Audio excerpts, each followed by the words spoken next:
बांग्लादेश में अगर आप एक बड़े क्रिकेटर हैं, अच्छे क्रिकेटर हैं, तो यकीन मानिए आपका किया रेप माफ किया जा सकता है। हजारों कमियां, बड़े से बड़ा पाप, बस एक जीत और मुस्कुराता इंसाफ। Here we talk about Rober Hussain rape controversy जो 2015 के करीब हुई थी।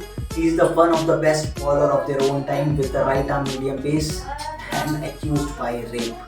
I don't know how the algorithm of YouTube works, so मैं कोशिश करूँगा कि मैं कम से कम इधर उधर की क्लिप्स का इस्तेमाल करूँ, क्योंकि यार क्या बताऊँ, साले कॉपीराइट मार देते हैं मेरे शॉर्ट्स वीडियोस पे भी। अभी चैनल छोटा है, at least when I hit 1 lakh तब तक अपने अंदर की आग को शांत करके रहना चाहिए, मुझे ऐसा लग रहा है फिलहाल के लिए। लेकिन definitely I am going to do the best work for you, ताकि आपको सुनने में मजा आए और मुझे सुनाने में। First of all, this is the most serious issue, not just because of rape, बल्कि बहुत से ऐसे पहलू हैं जिनके बारे में बात करना बहुत ज़रूरी है हमें और आपको, क्योंकि यहाँ पर एक तरफ क्रिकेटर्स हैं, एक तरफ एक्ट्रेसेस हैं और बीच में हम, जी हाँ आप और मैं, बताता हूँ किस तरह से। तो कहानी की शुरुआत 2009 से होती है, जहाँ रोबर हुसैन, एक 19 साल का लड़का, टेस्ट इंटरनेशनल में डेब्यू करता बांग्लादेश की तरफ से और बहुत ही कम वक्त में शोहरतों के काफिले को अपने कदमों के पीछे कर लेता है। उसी समय इनकी मुलाकात होती है बांग्लादेश की एक्ट्रेस से, नजनीम अख्तर। ये दोनों कहने को दोस्त थे, लेकिन अंदर ही अंदर बहुत कुछ चल रहा था। प्यार, मोहब्बत, मुस्कुराना, रोना और हजारों खूबसूरत खूबसूरत वादे, जी हाँ सब कुछ। लेकिन तभी कुछ ऐसा होता है कि नजनीम अख्तर अपने आशिक रोबर हुसैन पर रेप का चार्ज लगाती हैं, जिसकी वजह से इस चमकते तारे के सारे सितारे गर्दिश में आ जाते हैं। अब ना जाने कितने ही लोग अपने हीरो रोबर हुसैन को जेल की सलाखों के पीछे देखना चाहते थे, ना जाने कितने पुतले जलाए गए, कितने ही प्रोटेस्ट हुए, लेकिन आखिरकार नजनीम अख्तर के भरोसे और बहुत से लोगों के सपोर्ट की वजह से रोबर हुसैन जेल की सलाखों के पीछे पहुंचे।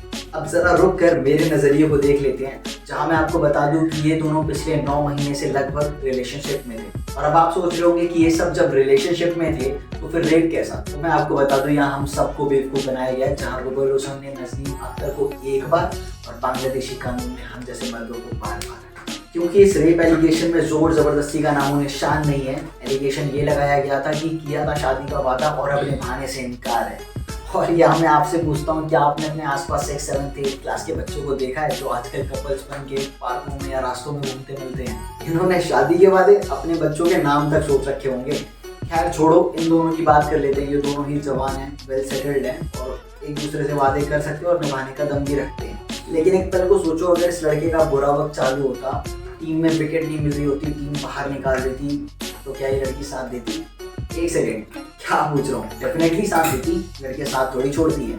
लेकिन क्या पता ये उन 1% लड़कियों में हूँ जो ये कहते हैं कि पापा नहीं मानेंगे, या फिर ये कि बेबी मैं तुम्हें इसलिए छोड़ के नहीं जा रही क्योंकि तुम अपने सबसे बुरे वक्त से गुजर रहे हो, बल्कि इसलिए कि दुनिया क्या कहेगी। वेल, तब हमारा भाई कहाँ जाता? कोई है जो इसकी आवाज़ सुनता जब ये कहता है कि इस लड़की ने मुझसे झूठे वादे किए, now she raped him.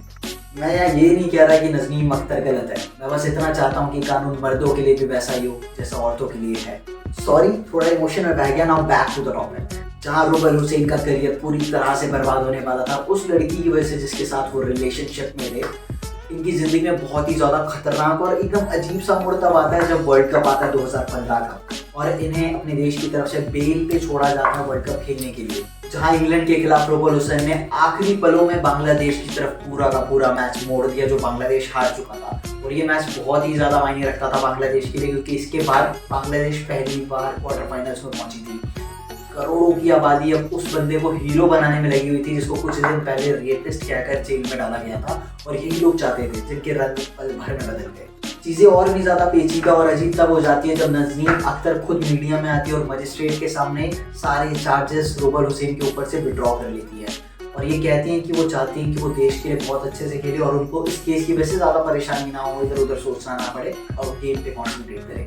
Definitely ये बहुत अजीब बात है हिंदुस्तानियों के लिए, क्योंकि अगर यहाँ पे अपराध किया है तो वो अपराध माना जाएगा, चाहे कोई विड्रॉ कर ले, और वो बहुत रेप जैसा बहुत ही बड़ा अपराध है जिसको सरकार खुद लड़ती है। लेकिन अधिकतर मुस्लिम कंट्रीज में ऐसा होता है कि जहाँ पर अगर आपने किसी के साथ अपराध किया और वो आपको माफ़ कर देता है, और अगर आपने अपराध करके उस बंदे को ही मार दिया, उसका परिवार आपको माफ़ कर देता है, तो आपको छोड़ दिया जाएगा।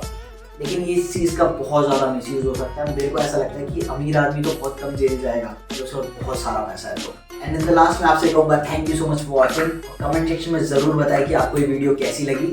और ये कुछ लोग हैं जिन्हें मैं ये कहना चाहता हूँ, thank you so much for supporting by your comments bro. मैं आप सबको बहुत ज़्यादा थैंक्स कहना चाहता हूँ।